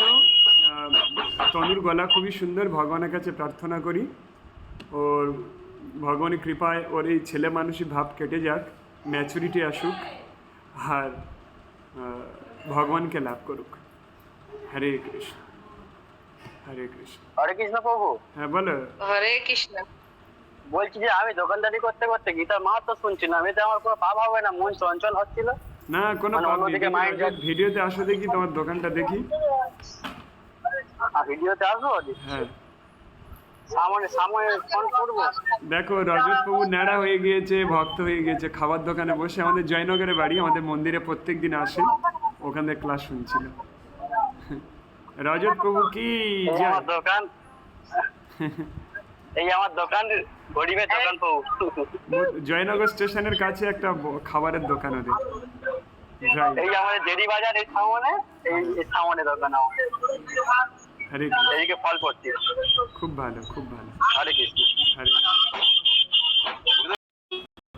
হ্যাঁ,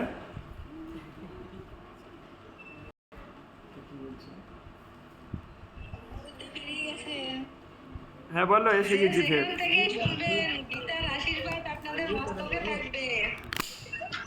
ঠিক আছে, হরে কৃষ্ণ মাতাজি, আসলাম। ভিডিওটা দিয়ে দাও।